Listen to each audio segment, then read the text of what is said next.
up, Wilders? BelsheBits here. We're going to be going over some of the information that happened with the flash crash and what we're calling Red Monday, as well as some of the details that were discussed in the AMA that Frank and Neo had on X Spaces that kind of went over what we can expect all the way up until December 16th and into Q1 of 2026. So let's get into the flash crash. That was basically because Wilder World participated in a P-Pods liquidity pool. They didn't fully understand the details of what was going on there and what would happen during certain market conditions. And while those market conditions were kind of revealing itself, there was some things happening where things were becoming unraveled. And the team tried to create kind of a buying wall to help head it off. But ultimately in the end, that was getting eaten through, and the price eventually crashed from 20 cents all the way down to a penny. And right now it's sitting around 7 cents. It's really crazy because around 6 cents is where the token was originally launched. And that was when it was just vapor and an idea and a vision. And now we have so much of the processes, procedures, protocols. We have 2 game modes. We have the network and Zero. And there's just a lot that is already backing and supporting this project, that it is crazy that it's all the way back down to that price. If you are watching this video and you think that the things that I go over today are pretty interesting and that you can see the vision that the team has, there has not been a better time to have an entry point into the project than you do now. So ultimately in the end, was I concerned? Of course I was. No one wants to see a token price go from 20 cents down to a penny. But the AMA really helped out, really solidify and remind us what the team has been working on, what's going to be releasing later on this year, and what we can expect at the start of next year and moving forward. So earlier last week, the team had an AMA where Frank and Neo sat down and talked about some of the major things that are going to be coming out between now and December 16th and the 1st of next year. The AMA was over 2 hours long, and there was a lot of details that were found in it. And it was actually quite overwhelming as I'm trying to soak it in. There was a lot of information that I already kind of knew when it came to big picture. But then once I listened to it a second time, there was a lot of details within it. Even at the end of the AMA, Neo asked me, "Hey, Belshi, did you find new information during this AMA?" And at first I was like, well, I mean, I think big picture, I already kind of knew a lot of this information.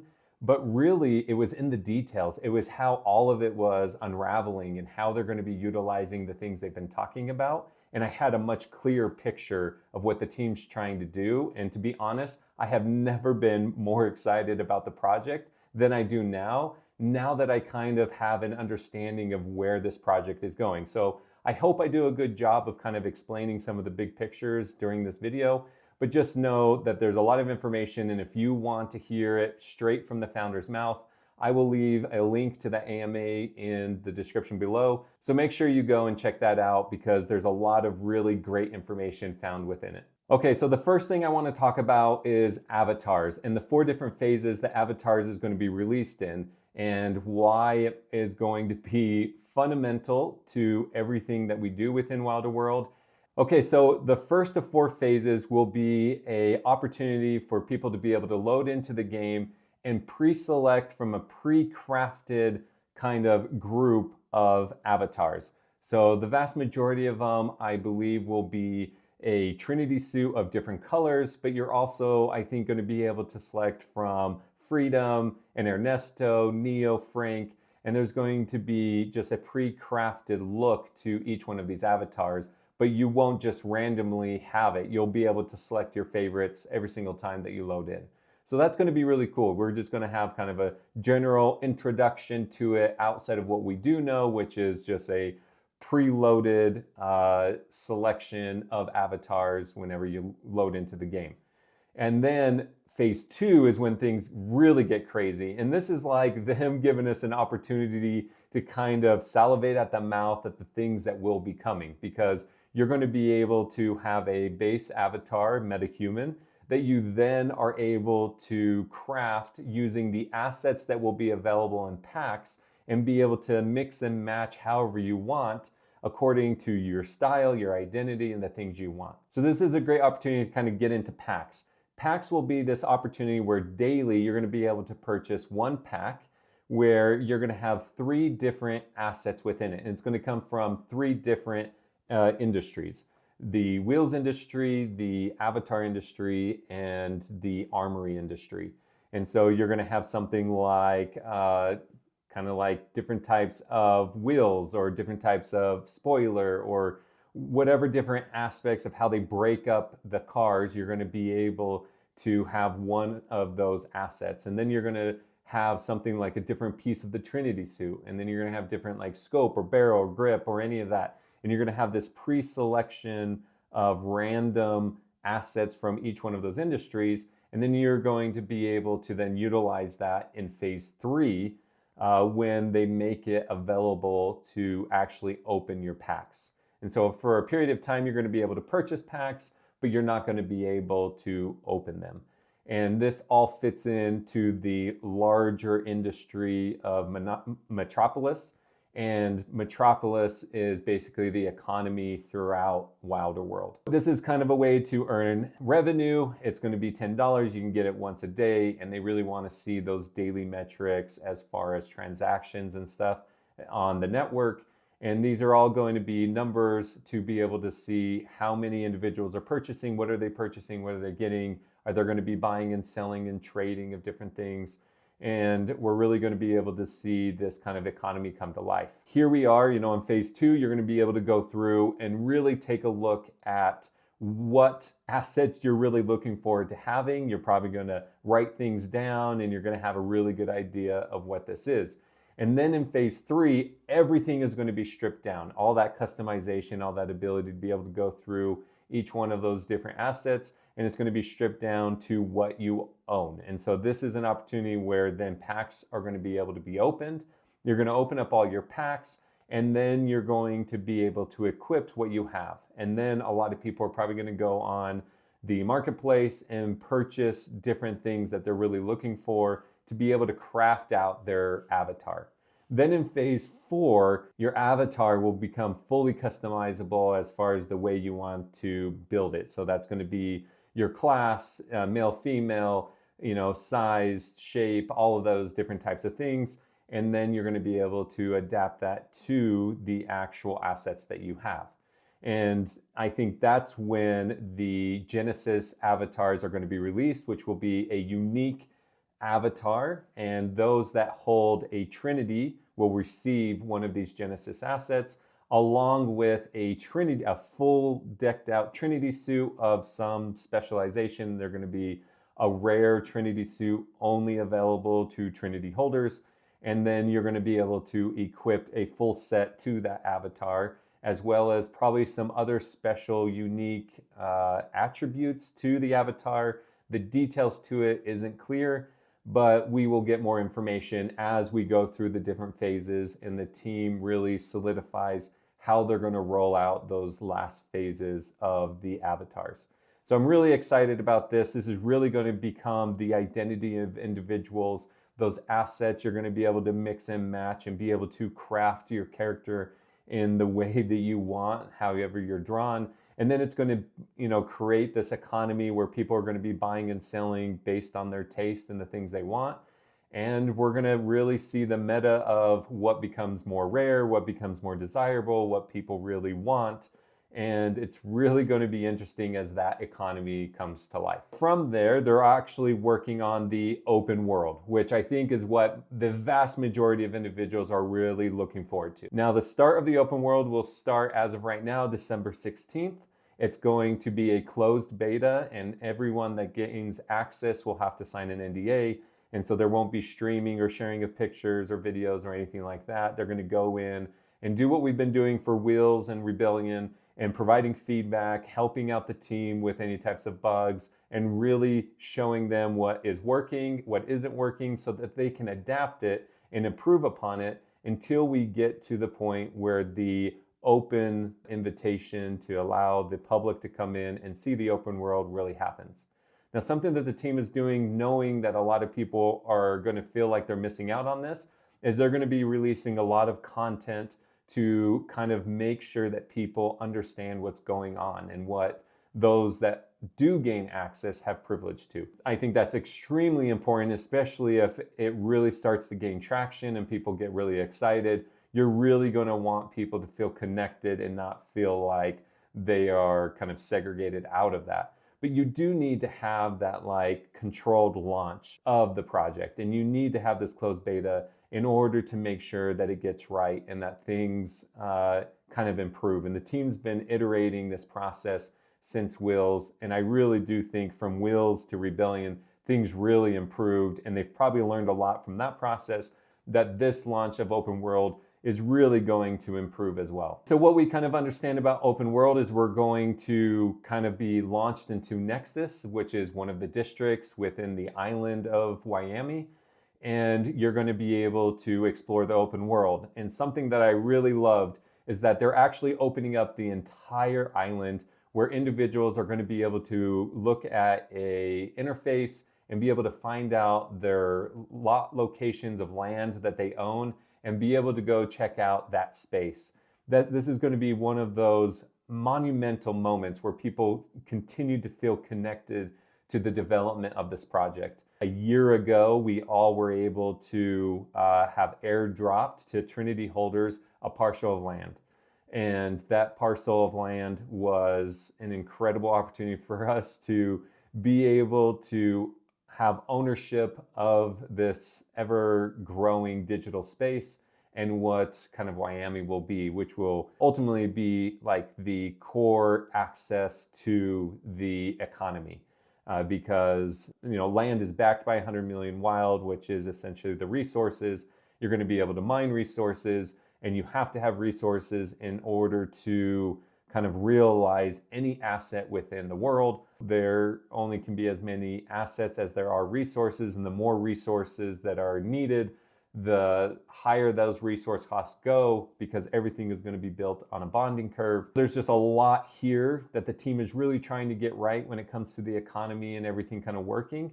And each one of these like releases is another kind of data point to help make sure these kind of economies and these opportunities are successful, because we're kind of building something that has never been built before. So we can't just go too fast and break it all, but you want to go fast enough that you're not left behind, and fast enough to where when you break things, you can fix them while you're still kind of running. So it's really a balance of making sure that you're still moving forward and having momentum while not breaking too many things that really hold you back.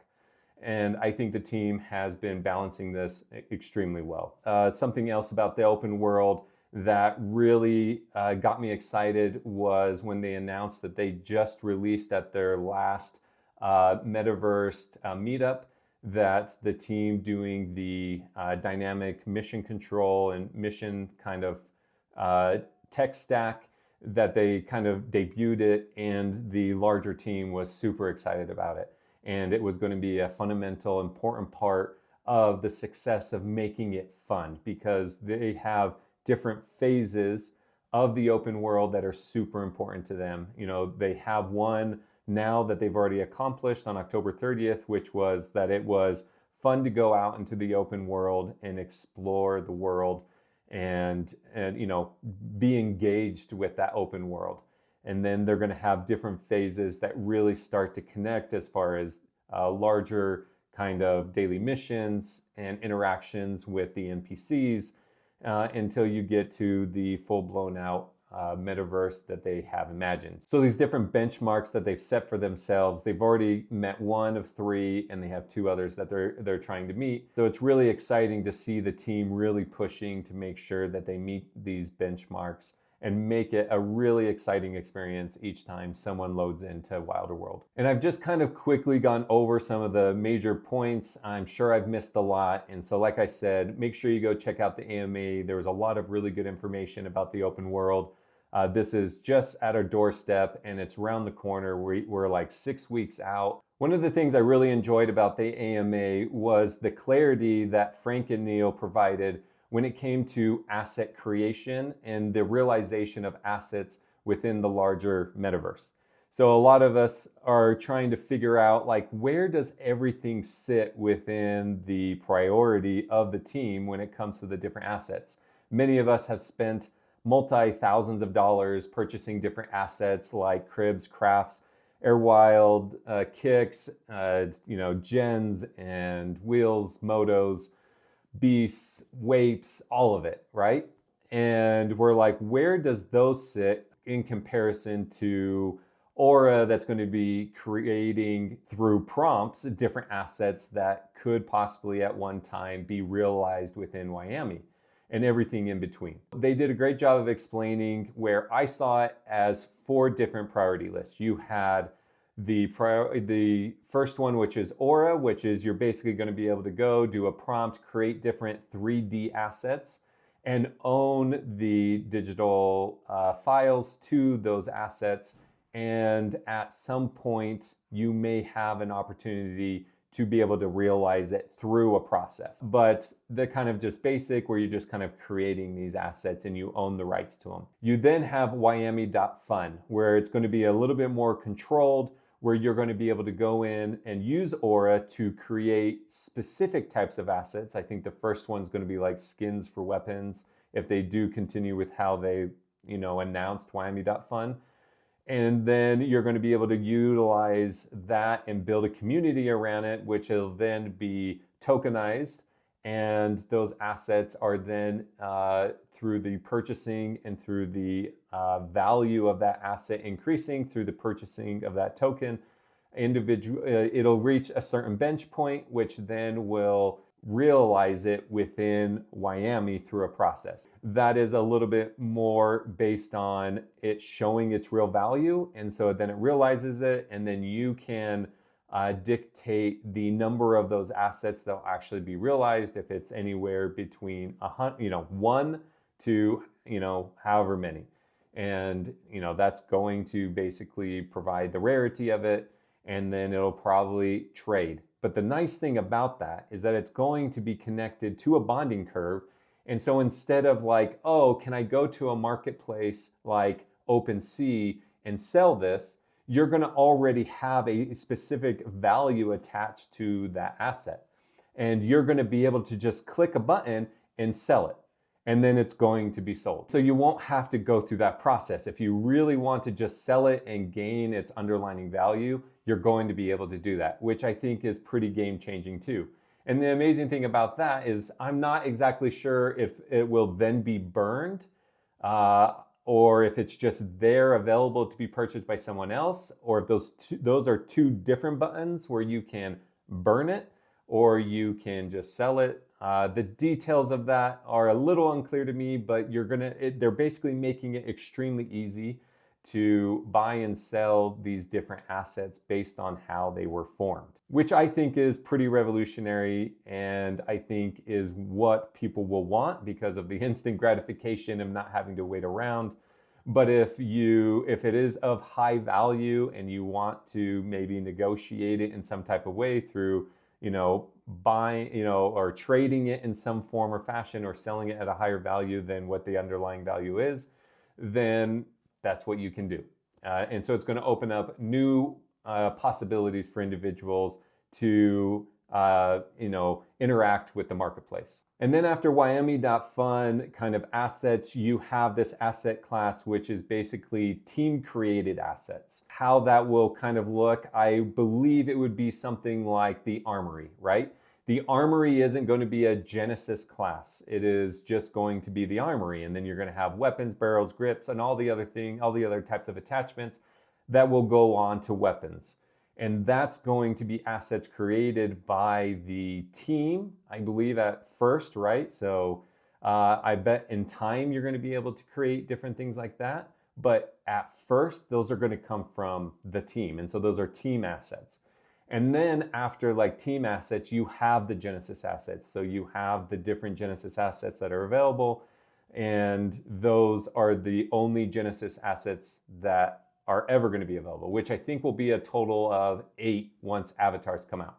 That's really important because that's the hierarchy of the different levels of assets that are going to be realized within Wyoming or even just created and not realized within WIAMI, which is really important to delineate so that people understand, the process and the interaction of the different tools that they're going to be able to utilize to create and participate within WIAMI. Okay, lastly, I want to talk about AI agents, and I think this is the most important part of this entire video, and I may not get everything right, and there may be a ton of information that I miss. But in order for you to be able to grasp everything that Neil and Frank talked about, I'll leave a link that Wes Wilder created in the description below, so that if you're really interested on the details that they spoke about straight from the founder's mouth, you'll be able to go and get the clarity if I get anything wrong. But I've really been thinking about these AI agents and the incorporation of AI within Wilder World and how they are now a AI-focused company. And to be honest, when they said that and they said it with such confidence, it actually got me really excited, especially when they kind of showed how this process will really start to develop and how important it really is to make the Web3 gaming just the gaming of the future.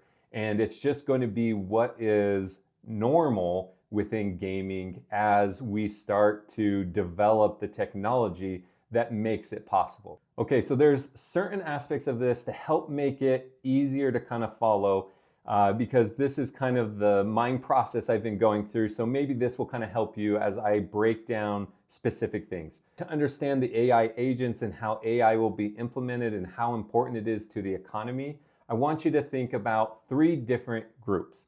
I want you to think about the creatives, individuals that will be creating things and realizing things within WIAMI. You have then the players, individuals that will go in and play and own things that are created. And then you have GPUs, which will be the GPOs of these gamers and these individuals that will be connected to this larger network, which will then also participate within the economy in a decentralized way through zodes or grid, or they've kind of been playing around with different words, but once all of that comes out, there'll be a much clearer explanation in how it works. But essentially, this is the economic layers that is really important to understand.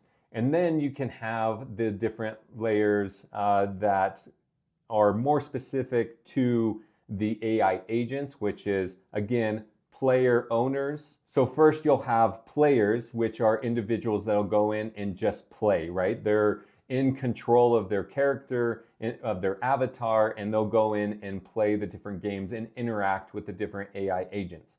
You then will have the other side, which are AI agents that are deployed within WIAMI that you can interact with and engage with in different types of ways. And then you have the creators that will create these AI agents and deploy them within the world. So I just want you guys to kind of imagine these different groups of individuals as I kind of go through and talk about these different AI agents, because it's really important to understand this stack and how it's all going to kind of work together. So right now we're all engaging with different types of AI. You have ChatGPT, you have Grok, you have Midjourney, and you have all these other types of AI agents that are just, that's just like a very small fraction of many AI agents that are out there. And each one is completing all sorts of different types of tasks. And so it's really important to understand, like, these are things that are being done. Just like us going into the open world, we're all kind of fulfilling different type of tasks that make the world go around. We all benefit from the labor and the work that each one of us fulfill within the larger world to enjoy the things that we have. This is how you can imagine AI agents within WIAMI. They're all going to be fulfilling different types of tasks. When we're in a game, in let's say GTA, and you're going in and you're interacting with different NPCs, there's different types of dialogue trees. There's only a certain amount of things that this kind of NPC can say or do according to the program of which it's been given. AI kind of opens that up, where they have a lot more liberty to have a personality, a character, while still performing the given task given to them. One that Neo mentioned was their accounting team was creating an AI agent to fulfill some tasks, for the company as it pertained to accounting. And they're like, why not have that type of character within Wyami performing those tasks, but it has more of a realized personality. And when you interact with it, the dialogue that it'll probably talk about is more accounting based.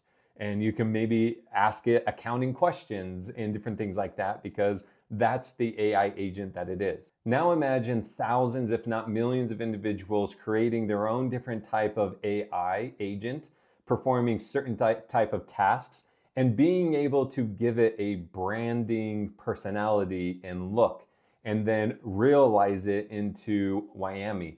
And then you are able to go to a storefront and they sell t-shirts, just like the example that Frank gave. And they, maybe you want to make it, whatever type of personality. Now it's like full on responsibility is being a manager of this kind of storefront, whatever it is that they're selling. And you give it the personality, and now individuals within the larger world, the different players, are able to then go to that storefront and interact with this character that was created by someone else. And it could be someone who's never logged into Wilder World, but they are engaging with the system via their phone or via the desktop and deploying these AI agents within the game. And then the players are able to go in and interact with it. And so you times that by 1,000 or multi-thousands of individuals, and you have millions of AI agents, and these AI agents are all doing things. And then you have all of these players that then join in, and they're having different experiences every single time. And the beauty behind all of this is because everyone is having a different experience, the social aspect of this, of sharing content, of their interaction, of the things that they're doing, of what they're creating and deploying, and how people are interacting with those things, you're going to have metas that just form around all of this. You're going to have popular types of AI agents. You're going to have popular types of, characteristics, and there's just going to be this like new life, a new soul around each one of these. And each one of these AI agents are performing different types of tasks. And then you add that to the dynamic mission system, where then you're able to create different types of missions based on your suite of AI agents.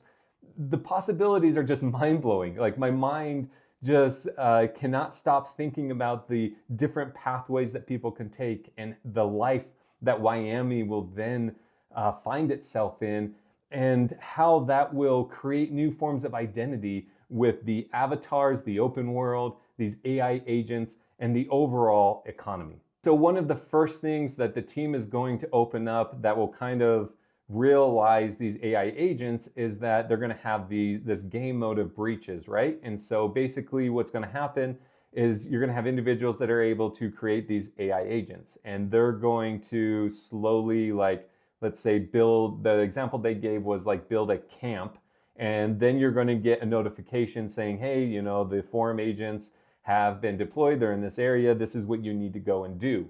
Then players can accept that, like bounty hunters, accept that bounty, and you're going to be able to utilize, or you're going to be able to win like wild as a bounty.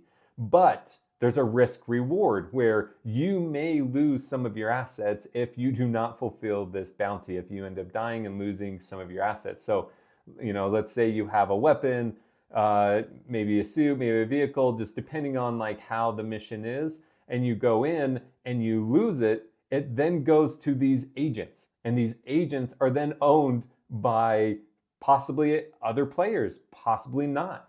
And then they're able to utilize that capital. So you have this two-sided market of risk and reward on both sides, which then creates more transactions, and more individuals will be able to participate within the larger economy, instead of it being a one-sided, like, show up, you interact with the market. Because Neo talked about how the greatest value is found in exchanges, in market makers, and stablecoins. And so if you're able to engage with all three of those within the game, and you're able to do it on both sides, and the winner isn't just the creator of the infrastructure, but it's also the creators of these AI agents, the players, and the infrastructure kind of built, which is that third kind of sector, which is basically data centers. So instead of having one large data center that one company owns that then you are utilizing, what Neil was explaining, the value is in each one of our individual computers. When you collectively put thousands of those together and later millions, you then have a decentralized network of data centers that is able to run when you're not playing the game, when you're not utilizing your computer. So then your computer is able to participate in that network and earn a piece of that infrastructure and participate in the economy that way. And so I think it is absolutely incredible what the team is innovating and coming up with to be able to do what they talked about as far as their main foundational values. And one of those is being decentralized and having it be a larger player created type of world, because the more you're able to provide the tools to then create the world, the more valuable it then becomes. And that's exactly what the team is wanting to do. They want to help provide the tools in order to grow the value of the larger metaverse. And this is how more and more worlds are then created, because if Wilder World becomes successful, then you're going to have other companies, brands, and creators want to utilize the underlying technology of it all, which is Zero, and utilize it within their own world and do the same thing within their world. And then all of those worlds then become interconnected. And then the value really starts to grow. And the most important aspect of all of that is that underlying infrastructure that is then shared by everyone utilizing the network or participating within the network. And it's not just a conglomerate, one individual of source. It then becomes a we instead of a them. If you talk about, the Mag 7, you can point to the individuals that have the larger share of these infrastructures. But if you go about it in the way that the team is really trying to do, it isn't just one individual or a small group of individuals that own it. It is spread amongst thousands, if not millions of individuals that make the network, that power the network, and they are able to then benefit from their part of powering the network. I think is absolutely beautiful, especially since you're able to participate in any one of these ways that are really interesting to you. Because not everyone is a player, and not everyone is a creator, and not everyone wants to participate with their GPU or have the ability to do so. And so you're able to participate in all of these different ways to be able to utilize and benefit from what people bring to the table. And they're really trying to incentivize it from being able to play on both ends of the market, and not just players show up and creator gets to benefit and gain all the value from it. You can participate in different ways. I know I'm going to play it. I know I'm going to want to create AI agents and participate in that way. And I know I'm going to want to utilize my GPU to help power the network and be able to benefit from it that way. All of those things sound extremely beneficial to me, and is really what I imagined when I read the Zero white paper. And I was even telling Neo that I feel like the reality is like so close to my fingertips that I can touch it, that I can already see the reality of this metaverse, that it is so much closer than I had imagined it was just a week ago. And so I think it's incredible what the team is doing, the intelligence, the innovation, the effort that they're trying. They may make mistakes, but they learn from them, and they are adapting, and they are growing stronger every single day. And I am really, really proud of the large collective of team members throughout Wilder World and Zero and Aura and all of these other companies that are a part of the larger vision, because this is absolutely incredible. The ability that we're going to be able to participate in this way, because we're going to be able to have fun, and it's going to be a success, and it's going to be unique. It's going to be different. And the beautiful thing is that GTA 6 just got delayed until November of 2026. This gives the team an opportunity to really show the direction that gaming is going, and that they're going to be able to release it and continually provide updates to the game in order to realize the vast difference between AI generated or AI powered NPCs with no dialogue tree and the ability for an individual to have access to all sides of the value generated from these types of games, these types of platforms, these infrastructures, and that everyone can participate in the larger piece of the pie and participate in the creation and the social dynamic of all of it based on their creativity. It's incredible. And honestly, I am so excited to be able to see it realized. I really love the innovation and the tech behind it. This is how excited I was about the iPhone coming out and the iPad. And I've been a Mac Apple fan for the longest time since my dad brought home the Macintosh and I was able to play brick and play with paint and do all the things that was so innovative at the time. And I am so excited about being a part of something that is realizing in our generation at our time. I was too young to really fully understand the internet and the release of it. I was there at the first times of dial tone and how slow the internet was. But now we're at this convergence of AI, robotics, and this kind of digital age that it is going to be absolutely incredible. And you take where we're at, and it doesn't matter what the market is saying.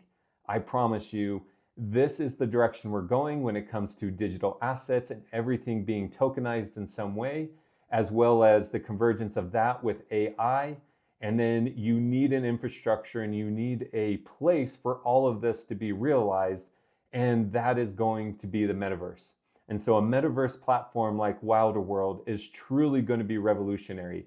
And I do not see another project currently. I may be wrong. You may know of one. I know of ones that are closely attached to it and closely there. But I really do not see anyone else so focused on the AI aspect of integration within gaming and the infrastructure of the economy like I have with Wilder World. Once again, I am so excited about the horse I backed. I know a lot of individuals don't agree with me. I know a lot of individuals aren't as excited as me, and I know a lot of people have a lot of concerns based on Red Monday and the crash, and all of your feelings are validated. I really do understand why an individual may feel that way. I really do understand, the stress of having to go through these moments and these difficulties when you have so much hope and it's like, how many more dips do I buy? And all of the jokes that we have right now. And that's why I really am grateful for my long-term mindset, that I had a vision and that it didn't matter where we were at. It only mattered where we were going. We are so much closer to the actual realization of the vision than the distance it is from where we started to where we are now.